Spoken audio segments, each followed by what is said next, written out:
Check, check, check. 1, 2, 3, 4, 5, 6, 7, 8, 9, 10. Good.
Folks, thanks for being here today. I'm John Stiles with Attorney General Ellison's office. I just want to make clear that Attorney General Ellison will be speaking today and then taking your questions.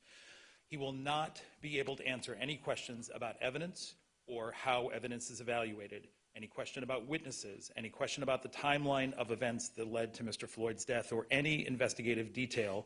It is all under investigation. It is currently confidential, so I just want to set that expectation right now. With that, Attorney General Ellison.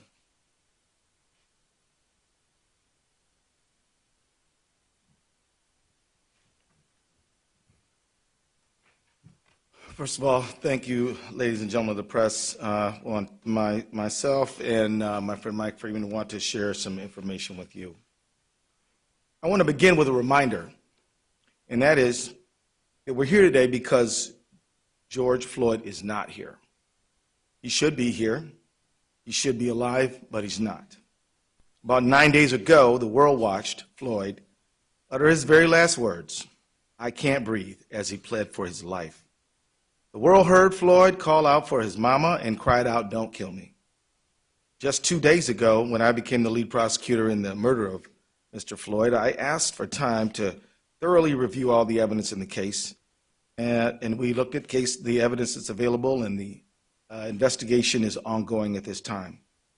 I also said that I know it's asking a lot of people to give us time, particularly people who have suffered for decades and centuries of injustice, to be patient. And yet, we did get that time. And together, a very strong, experienced team, which included County Attorney Mike Freeman, his team, and my team, we reviewed the evidence together with the BCA, and we have something to announce today.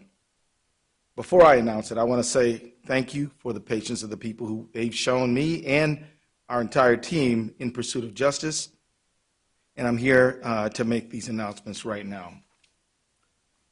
First, today, I filed an amended complaint that charges former Minneapolis police officer Derek Chauvin with murder in the second degree for the death of George Floyd. I believe the evidence available to us now supports the stronger charge of second-degree murder. We've consulted with each other, and we agree. Second, today, arrest warrants were issued for former Minneapolis police officers J.A. King, Thomas Lane, and Tu Tao. Finally, I'd like to announce that today, Hennepin County Attorney Michael Freeman and I filed a complaint that charges police officer King, Lane, and Tao with aiding and abetting murder in the second degree, a felony offense. I strongly believe that these developments are in the interest of justice for Mr. Floyd, his family, our community, and our state. I'm the lead prosecutor in this case. I'll be speaking and addressing the public, but this is absolutely a team effort. We are working together on this case with only one goal: justice for George Floyd. I want to thank first Mr. Hennepin County Attorney Mike Freeman, who has been a true partner in this matter at every step of the way. His experience and insight have been invaluable and will continue to be counted on by the team. I also want to thank County Attorney Freeman's professional staff who have cooperated and worked together with my staff and the investigating officers from the very minute this case started. I also want to thank Superintendent Drew Evans of the Bureau of Criminal Apprehension and his professional staff for the care and speed with which they are conducting this investigation. And I want to thank especially U.S. Attorney Erica McDonald and Special Agent in Charge Rainer Drolskagen, who are conducting a parallel federal color of law investigation. I have heard directly from the leadership of the Department of Justice that there is full support for her leadership in pursuit of her investigation. And as she put it so well, one team, one goal, one mission. I agree 100%. As I said earlier, I thank Mr. Floyd's family. I think, and I can speak for Mr. Freeman and I jointly thank them, along with U.S. Attorney McDonald. We thank the community for their patience in allowing us the time and space we need over these days to lay these charges. As it is so hard to do, I now ask for continued patience. This case continues to be under investigation. We will not be able to say very much publicly about the investigation, except that we encourage anyone who believes that they have evidence in this case to come forward and to be cooperative with the investigation. As we develop the case for prosecution, which will also not be able, we will not be able to say very much publicly about it, because our job is to seek justice and to obtain a conviction, not to make statements in the press, but to do our talking in court. So I ask for your patience again while we limit our public comments in pursuit of justice.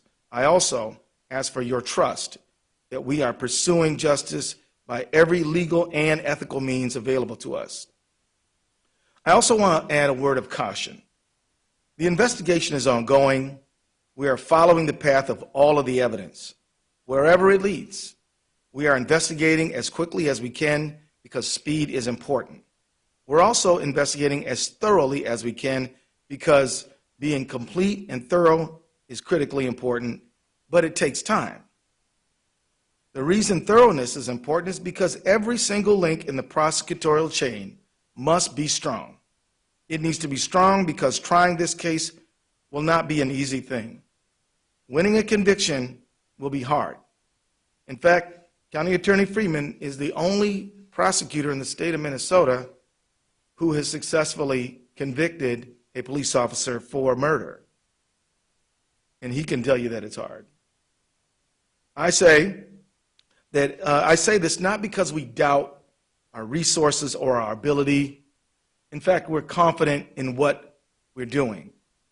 But history does show that there are clear challenges here, and we are going to be working very hard and relying on each other and our investigative partners and the community to support that endeavor.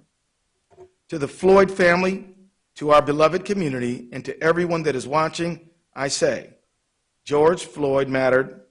He was loved. His family was important. His life had value.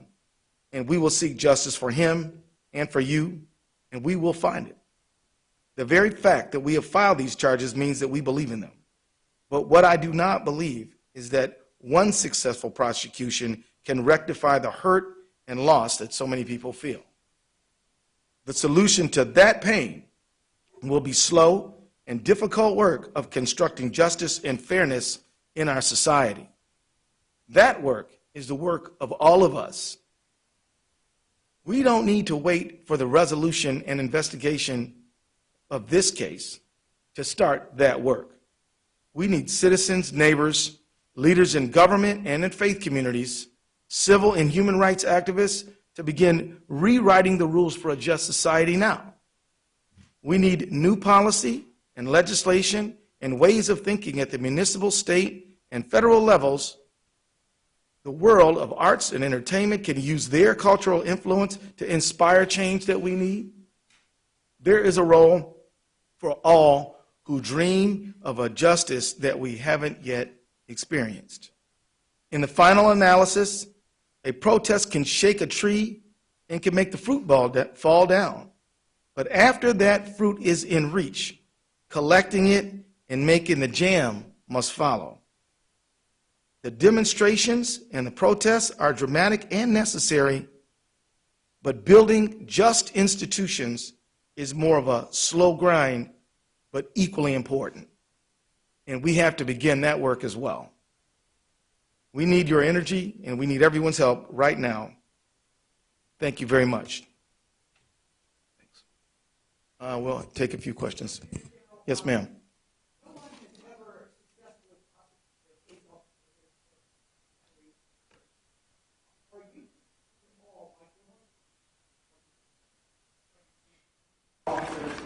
Numerous acquittals, which acquittals in other cases, notably Rodney King case, which is compared to, has created massive protests and massive rioting, massive demonstrations, massive unrest.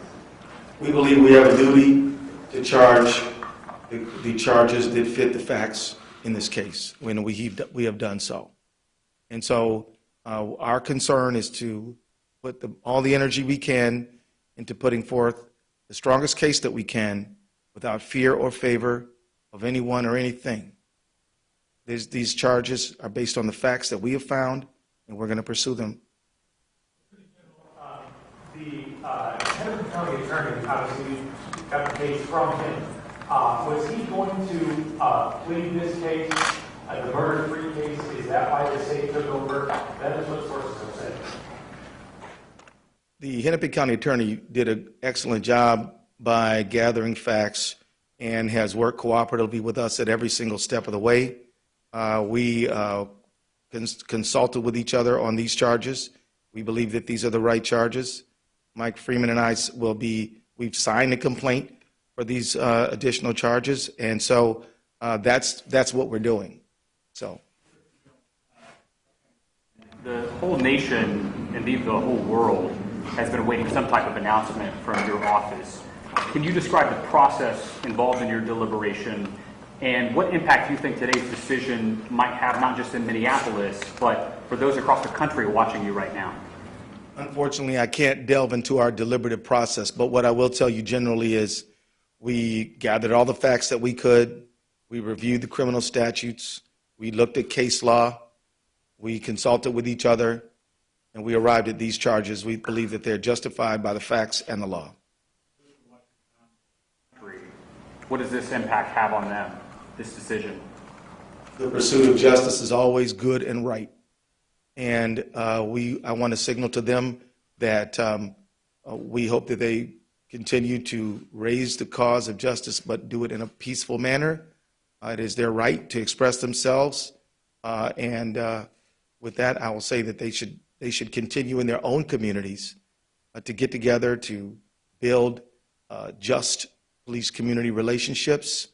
We need the faith community to be involved. We need arts and entertainment to help inspire us toward justice. We need everybody. There's a lot more to do than just this case, and we ask people to do that. How long do you think it's going to take to actually get this case together? I mean, we have a lot invested here. Are we talking weeks? Are we talking months? I want to thank you for asking that question, because part of my comments were to help set expectations in a realistic light. In order to be thorough, this is going to take months. And I don't know how many, but it is better to make sure that we have a solid case, fully investigated, researched before we go to trial, than to rush it. And so it will take a while, and I can't set a deadline on that. Way in the back.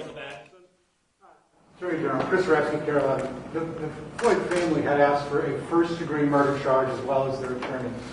You decided to charge second-degree unintentional murder while committing a felony. Can you explain what that charge means, unintentional murder versus second-degree intentional murder, please? Well, according to Minnesota law, you have to have premeditation and deliberation to charge first-degree murder. Second-degree murder, you have to intend for death to be the result. For second-degree felony murder, you have to intend the felony and then death be the result without necessarily having it be the intent. So that's the state of the law. The felony would be we would contend that George Floyd was assaulted, and so that would be the underlying felony.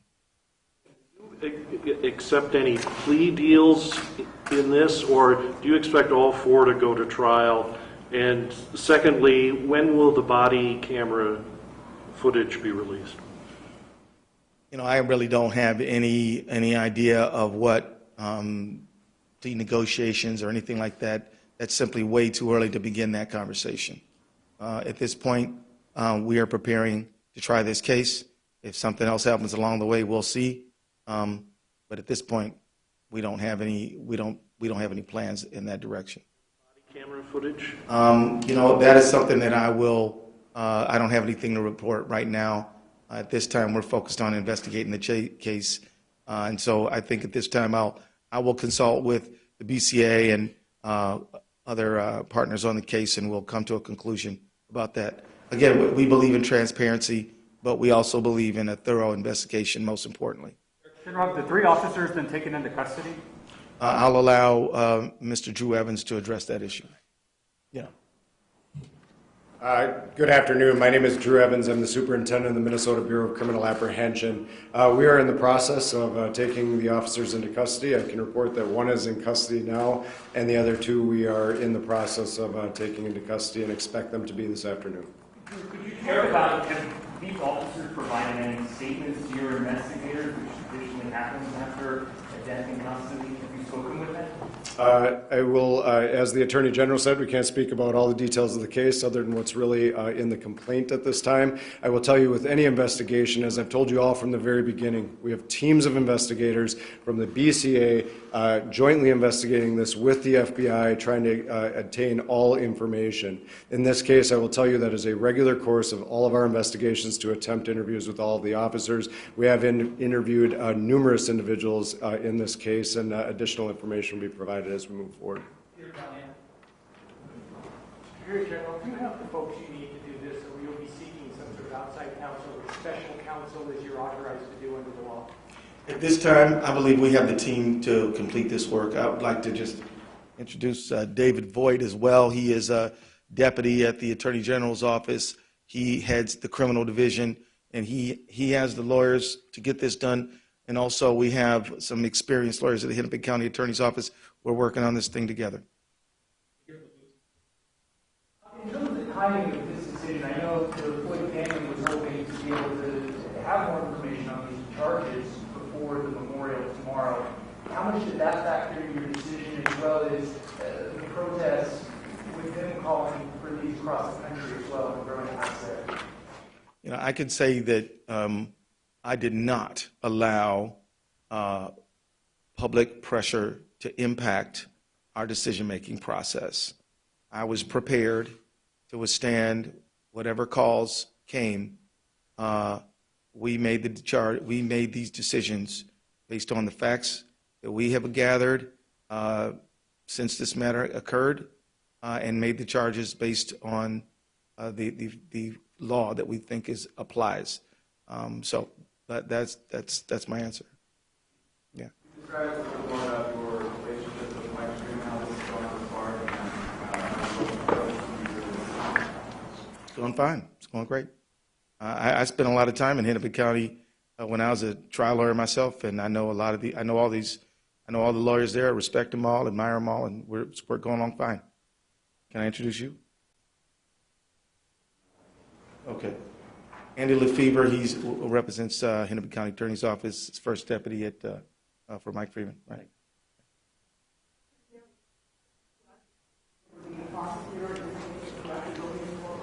No, that I'm going to let the people who prosecute cases every single day to prosecute this case. Now, it is true that I've tried a lot of cases, and I've tried homicide cases, but on the other side of the courtroom. The people who know how to prosecute, I'm going to let them do that work.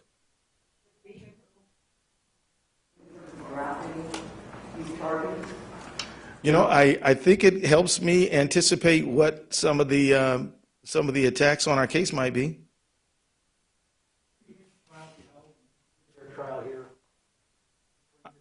I see no reason why we can't get a fair trial here. With the charges that were just filed, my math is correct. Do the 3 officers now face the potential same maximum sentence as Officer Chauvin? Yes. Well, yes, sir. I apologize if you've addressed this before, but does your involvement in this case now put you on the sidelines in terms of the legislative process and working for police reform legislation? No. I'll continue to do all the duties that I have, which involve legislative, which involve a lot. We've been very active in the civil space. We've been active in representing state agencies and government. I'll continue to supervise that as I always do. But I feel very confident in it because I have excellent professionals who are going to be focused on this like a laser beam every single day. Attorney General, could you just take us into that room when the decision was made for you personally, for this case, to file these charges, the moment you had personally? I feel a tremendous sense of weight. I feel this is a very serious moment. I can honestly tell you I take no joy in this, but I do feel a tremendous sense of duty and responsibility. Are they going to be at Oak Park Heights in max security, or are they going to be put somewhere? I don't know the answer to that question. Maybe. I would just answer that in terms of that is left up to the various sheriffs that we work with on this. They make, as Commissioner Schnell noted the other day, security decisions in the best place for everybody in light of everything that's going on right now in the Twin Cities. Again, those are decisions based on the analysis of the sheriff, and they work closely with the Department of Corrections to make sure that they have everybody in their custody where they should be based on safety assessments. Everybody, you'll have a release later. Thank you all very much.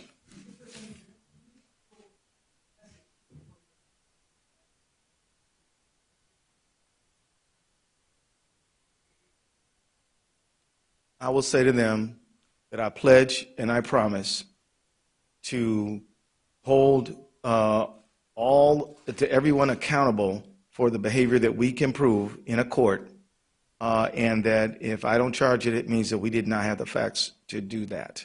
So I'll simply say that as the people who are legal professionals, professional prosecutors, we are taking our duty seriously, and we are working with the people who gather the facts. And we have done the work that we believe is possible, ethical, and right.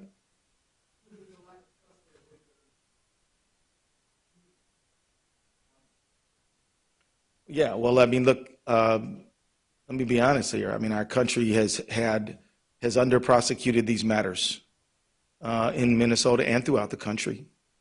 And so I think the trust is a result of historically not holding people who are public guardians accountable for their behavior in situations where we should have. So that, I think, is the origin of the trust problem. But we can't control the past. All we can do is take the case that we have in front of us right now and do our good faith best to bring justice to this situation, and we will.